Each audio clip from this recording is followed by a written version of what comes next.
I'm going to go ahead and make a couple opening statements concerning the last game. First of all, I thought New Mexico. As I watched the tape during the year, I was quite surprised that they hadn't won more games than what they had. I know Coach Gonzalez was frustrated with them and felt like they had been underachieving. And first of all, I want to say kudos to Coach Gonzalez. He's a new coach, and the administration at the University of New Mexico by making the commitment to continue to play in the Mountain West and relocating their football team in Las Vegas. That's not an easy, I guess, move to make, but they've done it well, and their players, I thought they had a really good game plan, and they played hard. We got out coached. My dear friend Rocky Long had told me a long time ago he really wasn't crazy about being a head coach. He'd just soon be a defensive coordinator. He thought about retiring. I wish he would have made that decision and eaten some chips and guacamole and drank margaritas instead of calling defenses against us, because I thought they did a good job. And so, you know what? Their guys were ready to play, and we weren't. And that's disappointing for me personally as a head football coach. I really have believed that the majority of the times, while we have not won all our games, that the majority of the times we've been set ready to play. And I've got my arms wrapped around a couple factors. But I don't want to take – I do want to credit New Mexico. I thought their guys played hard. Now, can we play better? You doggone right, and we need to play better. And there's a couple things that I've noted here that I think that we certainly have to improve on. One, our red zone offense, we were 0 for 4 scoring touchdowns in the red zone. And when you're a power football team, your mantra's got to be able to muscle the ball in the end zone, and we did not do that, and that's got to be corrected. Our third down conversion rate was 1 out of 11, and typically when you do 1 out of 11, you're not even going to have a chance to win. Defensively, in the first half, I thought we had a hard time stopping their running game. We were bleeding too much. We're getting knocked off the football. We made some adjustments as the game went along, but that was disappointing. And then, the long kickoff return, we didn't give up a score, but on a touchdown, but we ended up losing field position, and as a result, they kicked field goal, and every point counted. I really thought the swing play in the game, there's lots of ebbs and flows within the ball game, but Braden Smith's interception, went from being, initially what I thought was going to be a touchdown. Then that turned out to be, okay, it's not going to be a touchdown, but there's an illegal block in the back. We're going to have the ball deep in their territory. To the next thing I know, our most productive player on defense gets cited for targeting, and the ball's in their hands and the other way. And there was somewhat of a cascade of challenges there at the linebacker spot. We had lost Chuck Hicks earlier, and then when Chad went down, those are the two primary guys, and that had an impact on special teams. So a big swing in the game. I'm not saying that the calls were incorrect, but obvious swing during that part of the game. I can tell you this, though, mature football teams that are in a good place, they find a way to win when things aren't going great. When you're on the road, you've got to, sometimes things just are not right and you're out of sync. But typically what happens is, you have one or two players that rise up and make a play here or there, and you find a way to win. I've heard it say that you win ugly. I don't necessarily believe that. Any win's a good win in college football. But we're just not there right now as a football team. And so we've got a lot to learn from that. And so I think we will. It's going to be important. We're playing an excellent Boise football team. I believe they're as good as advertised. I believe they're a top 25 team. I voted them in the top 25, and they're well coached. A couple things with us. Chad Muma obviously will be reinstated. He served his suspension on one half of play. Chuck Hicks will not be available. Levi Williams will be at practice today. We don't know how he's going to be able to throw very well today. We'll see, but there's no structural damage in that shoulder. It is sore, obviously. That's a concern when you have a quarterback that's a right-handed quarterback. We will have X back this week. I don't know if he's going to be serviceable or if he's going to be 100%. We'll know as the game goes along, or as a week goes along, I should say. So that's a little bit of a status with some of the injuries. I know members of the media want to know where these guys stand, and so that's where they stand right now. I've got some notes here on Boise. As I said earlier, I think they're as good as they're advertised. Obviously, Bachmeier, I think, is a great quarterback, and Brian's a quarterback expert. I know he's a head coach, but you can see his fingerprints all over how their quarterbacks play, and he's smart. He's got a really strong arm, a live arm. He's mobile.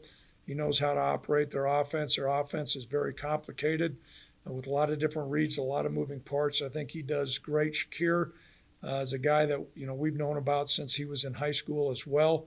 A really talented skill player. They move him around a lot, everywhere from he'll be in the backfield sometimes, then motioning him out of the backfield. Sometimes he stays in the backfield. Other times they have him out wide. They do an excellent job of game planning, featuring him and getting him the football. I know they lost a lot of offensive linemen last year, but my perspective is that offensive line that they have right now is playing as good as what I've seen in offensive line that they've had since I've been our head coach.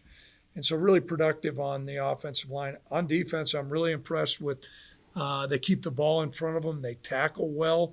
They pursue the ball well, and they're athletic. And usually, when guys tackle well, it's an indication that they're well coached, they understand leverage, but it's also an indication of athleticism, a guy that can run and tackle. And so, that's a real challenge as well. So a typical Boise team, we're excited about playing them.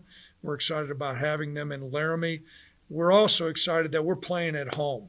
War Memorial Stadium has been really, really good to the Cowboys. And we've played one game at home this year, and we're excited that we're going to have an opportunity to play, a nationally recognized brand in Boise at home.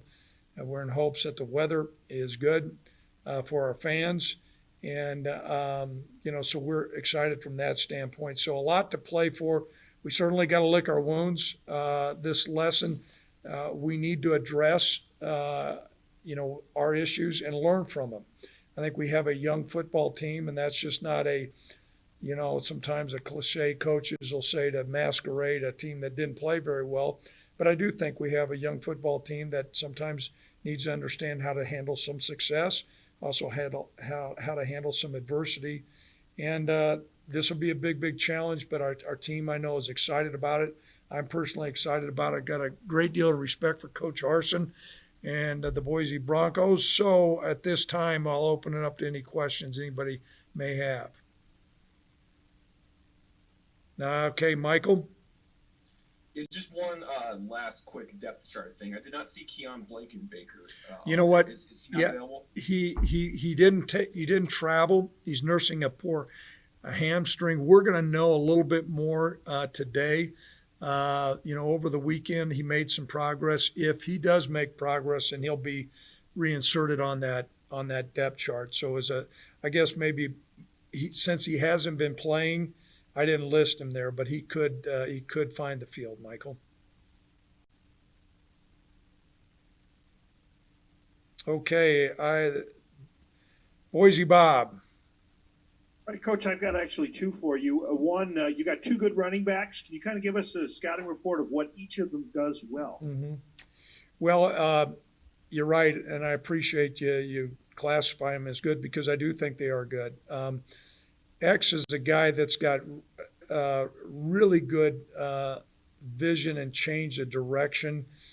He can plant his foot. He can make guys miss. He's got good balance, and I would say, Bob, he's kind of wiry. I mean, even though he's not big in stature, he's hard to get a straight hit on, and he bounces off with his balance. And then he's got good speed. I mean, against Vegas, I think it was the third play, split the two safeties and ran away. He's got very good hands, and he's a very capable receiver. Trey is a more of a powerful runner. He does have good speed. He's about 230 pounds, and so where one guy may be more of a make you miss, not get a straight shot on you. Trey's a pounder. You better have a couple guys at the point of attack. Very rarely does one guy bring him down. And when we're really good on offense, Bob, our offensive line is moving people, which we didn't do last week. And then we've got a 1-2 punch at running back. The years we've been really effective here, we've had two really good running backs. And so we're in hopes to have X. That'll certainly mean a lot. If we don't, we don't. Trey's going to carry a great deal of the carries if he doesn't. And we're going to lean on that. When we have been successful, Bob, we've been able to run the football and play defense, and we win. When we can't run the ball very well and we don't play good defense, we don't. And that's going to be a recipe for what we think would be a chance to beat the Broncos. Davis. Greg, you guys are 104th nationally in third down conversion percentage. You mentioned that. Do you chalk that up strictly to lack of execution, or do you have to reassess some of the calls that you're making? Oh, you always, you know what? Calls are always important. There's no question about it. And I told Brent Vegan, I understand the chair that he sits in. He's probably more scrutinized than anybody in the state of Wyoming. And I've also said this too. There's two things every red blood American male knows how to do is coach Little League baseball and call offensive football plays. And so we do look at the calls. And I think some of it too comes into, Davis, really understanding the identity of your offense and what things you can do. And that also comes down to what your quarterback can do. And, we spent a great deal of the fall camp having two quarterbacks, but leaning heavily on Sean, and then that changed. Now you're learning what Levi can do well. And so we're going to recalibrate what we're thinking on third down. You're right. I mean, it's hard to win a lot of games when you can't stay on the field. And the games that we've won, we've been able to convert on third down. And so we've got to improve in that area. I look at numbers. I didn't know that we were 104th. That sounds more depressing than even 1-11. But nonetheless, that's where we're at. We got an opportunity this week to get better at that. Hope that answers your question. Michael.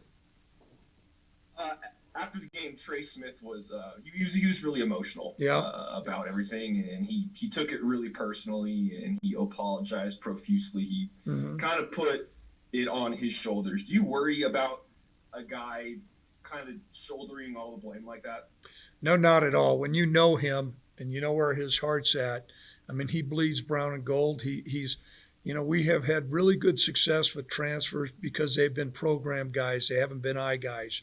And I think he epitomizes what a program guy is. When he came, he had tears in his eyes, and he's a ultra competitive guy, and so he felt really bad. And but that's football. And I thought New Mexico guy came up. Trey got a little lax on his ball security there, and the guy went and punched it. And like I said, kudos to Rocky and those guys. It came out at the wrong time because, quite frankly, there I was already planning where we're at. You're on the 4-yard line. They've got their a quarterback doesn't throw great.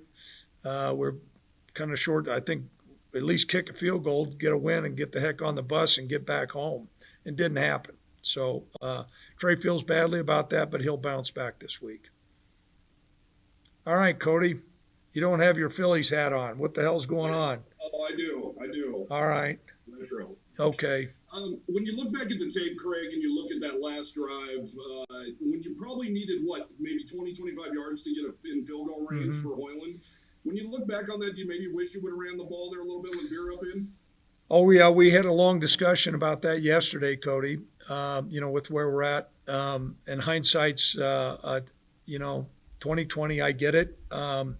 I think some of what encouraged us a little bit, though, was if you remember when Gavin went in, we were faced with a third and long situation, and he threw a strike from one sideline all the way across the field, and so you felt pretty good about it.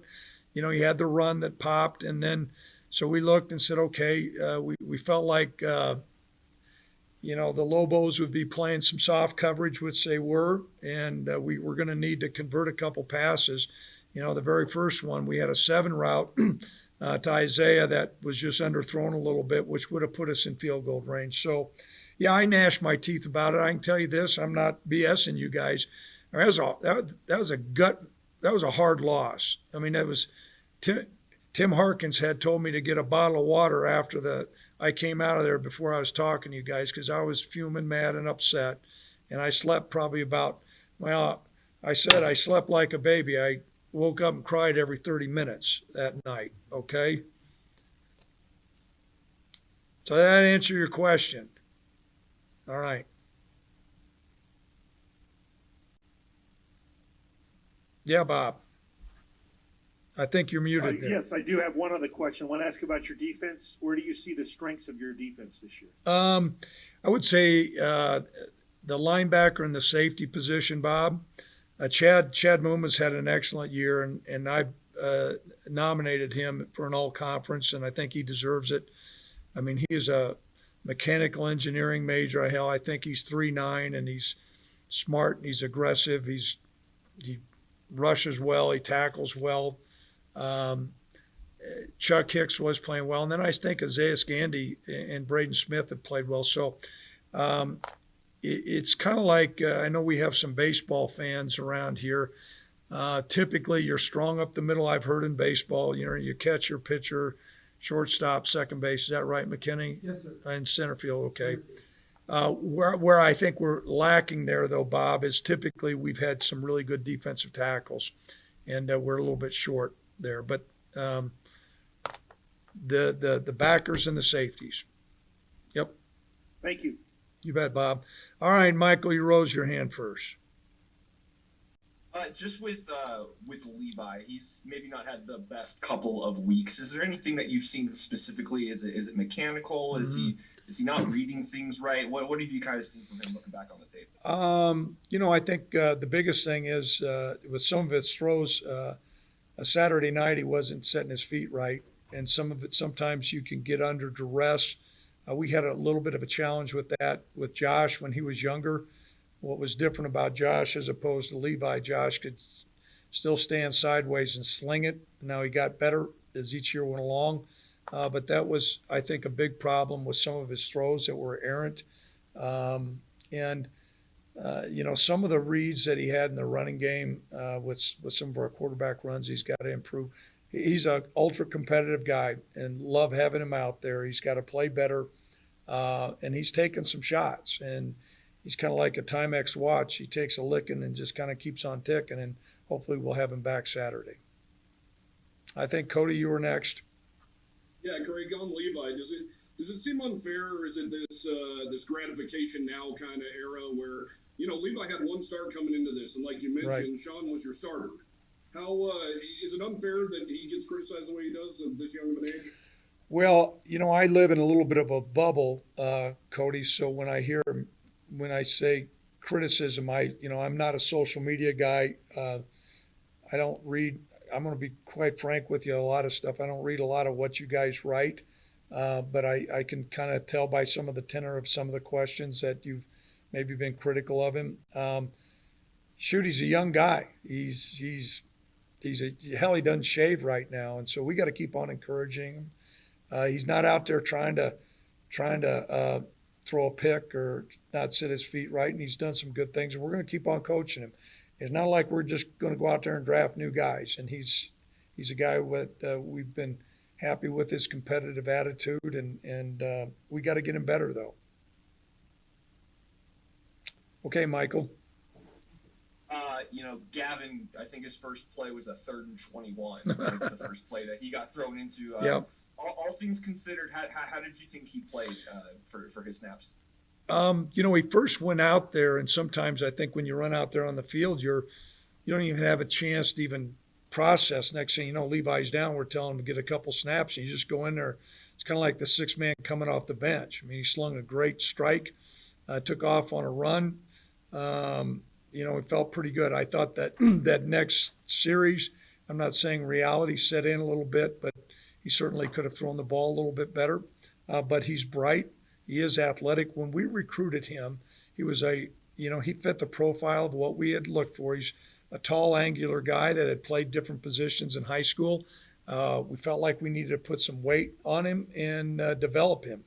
And so is he the ready product? If he plays this Saturday against the Broncos, he'll be ready. Would I like to think he's still a developmental guy? Yes. But he is pretty doggone mature and he is smart. Davis. Greg, how much of the playbook can he run right now? You know what? We got some, not a whole lot. He can do some though for a freshman. I think he's probably further along than most anybody that we've had. So we'll look. Some of it's going to be on leveraging what we feel like is our strength against Boise. Some of it's going to be what we do well, and some of it's going to be what he's capable of. And so some of that's going to get developed during the course of practice. But to say, he's got the same breadth of knowledge of even Levi right now, that'd be a little bit of a misleading statement. But I don't want to infer that, he's well ahead of the curve for a freshman. Yes, Davis again. Craig, I know you can't talk specifically about certain specific players, but you do have an early signing period coming up next week. Where do you feel like this recruiting class is, and how many players do you want to sign this month? We think we're in a really good position, Davis, and it's been a challenging year for us because our MO typically has been to really do heavy senior evals, and most of the time I've been on a plane Friday night standing on the sideline someplace. And I've not been able to do that at all. None of our coaches have. So that's handcuffed us a little bit in some of the areas that we typically recruit have not been able to play, but some have. We're in hopes that somewhere right around the 14 range. We have a very, very small senior class, and so the number of scholarships to allocate going into it was pretty slim. But we're probably going to look at 14. And we'll see how it falls. We have, I think, a pretty solid list of commitments. There may be another one that's shortly coming. So that's always an ongoing process, but this year has been particularly unique. As you guys can tell, I'm not much of a Zoom guy or an IT guy, and that's been kind of where I've been. And you adjust. But every school's in that same position.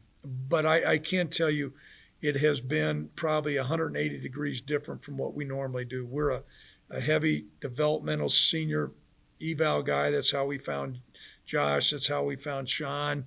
A lot of our other guys that have played in the NFL have been senior eval guys, and so it's been a little bit harder for us. What do you feel like are your biggest positional needs during this cycle? We think we need to find some running backs. I think we're a little bit thin at that spot. We also think that we're going to need to find some safeties. I think that's going to be important, and a corner. And I think defensive tackle is a significant area of concern, which we're addressing. Tracy. On that subject, with the fact that nobody lost a year of eligibility this year, Mm-hmm. How does that impact your recruiting efforts, and what does that do to your? Are they going to give you a bigger roster that you can have? Yeah, what the NCAA has done, Tracy, is the seniors have all been granted an extra year of competition, and so we're able to exceed the 85 this year with some seniors. The real catch-22 is next year you've got to go back down to 85. And so there's going to be a blimp or a bubble this year, but that next year is going to have a big impact on what happens with rosters. And then not only with the seniors, every player on your team has been basically granted an extra year. So after this year, you've got to get down to 85, but all those guys basically have been granted an extra year. And so, I see you smiling there because initially college football coaches are like, wow, this is like, Christmas come early. You got all these extra guys, and then, you got people out there that have got all these high school commitments, and now they're looking, going, well, wait a minute. After this next year, we got to get down to 85, and so roster management is going to be some real science involved, and so we're looking at that. We're valuing that. I think some of our seniors will come back next year. Some of them, also that they're bright guys. They have a career. They want to get started in their career, and they may choose to end their college career this year. Thank you. You bet, Tracy.